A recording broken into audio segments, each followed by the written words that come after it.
Oui, ce n'est toujours pas Appa, l'Appa de Daniel Cole, hein. Je sais pas pourquoi j'arrive pas à le finir.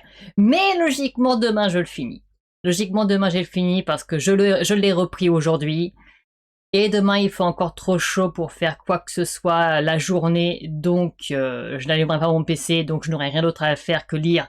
Donc, logiquement, je le termine demain. J'espère. Mais pour le moment, j'ai donc lu, entre deux, Amstramgram de MJ Arledge. Voilà. C'est une série forcément de thrillers de policiers qui met en scène la... Alors elle est commandante, je crois, au début dans ce tome, euh, commandante de la crime ou un truc comme ça, Hélène Grace, pardon, qui est donc le personnage récurrent et dont moi j'avais déjà lu un tome, j'avais lu il y a pas mal d'années le tome 3, qui était Maison de poupée, si je ne dis pas de bêtises, mais c'était à l'époque où je ne faisais pas tellement attention si c'était un tome au milieu d'une série ou pas quand je lisais des policiers. Donc j'avais pas accroché plus que ça parce que je pense qu'il me manquait des éléments vu que j'avais pas commencé depuis le début.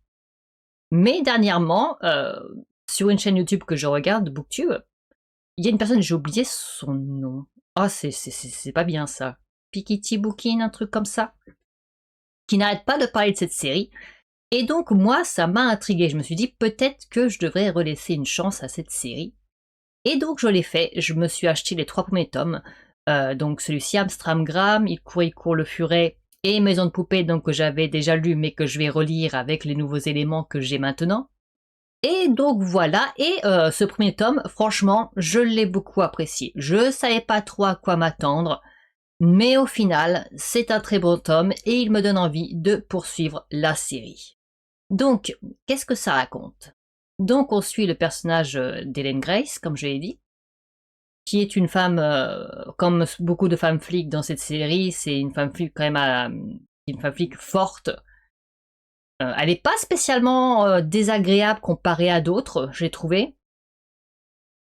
Moi, je l'ai pas détestée comme personnage, je trouve qu'elle est intéressante.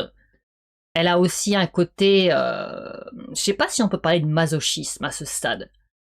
Elle a une volonté de se faire du mal et elle va voir pour ça un dominateur pour qu'il la fouette, pour qu'il la machin. Mais c'est pas exactement du masochisme parce qu'elle n'en ressent pas vraiment du plaisir. Et on ne sait pas pourquoi elle se fait ça. Donc c'est l'un des éléments sombres de ce personnage. Et dans cette enquête, en fait, on découvre, en fait, on a plusieurs points de vue dans ce roman.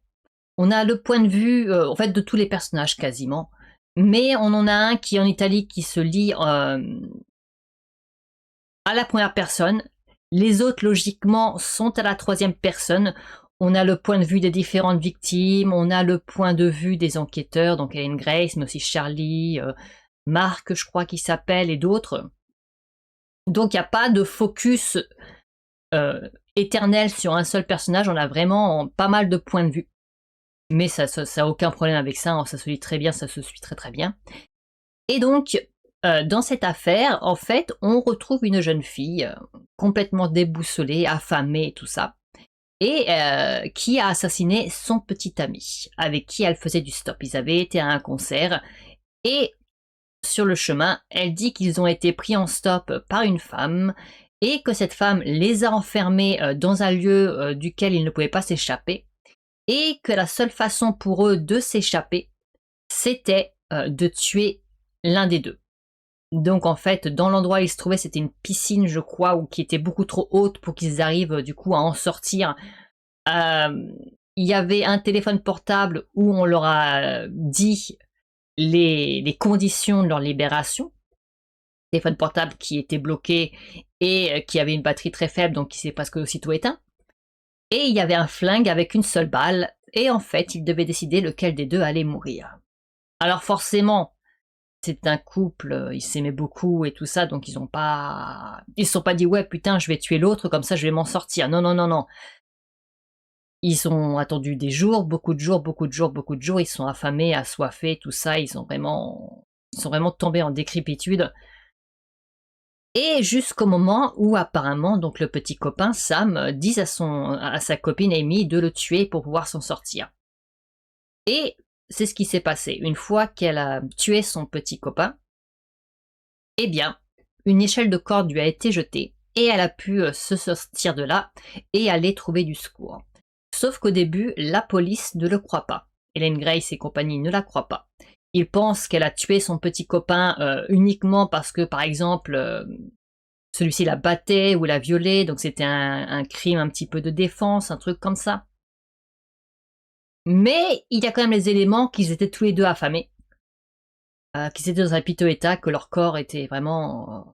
forcément, après je ne sais pas combien de jours de faim, ça ressemble plus à grand-chose. Et il y a des éléments qui sont un peu bizarres et qui font dire que si au début Ellen Grace ne la croit pas, elle finit par se dire que en fait celle-ci doit certainement dire la vérité et qu'ils ont un tueur fou dans la nature, un tueur qui d'ailleurs récidive très tôt avec son petit jeu macabre et qui va enchaîner comme ça les victimes. Dans son équipe, elle a deux personnages que l'on suit pas mal. Il y a Mark qui est son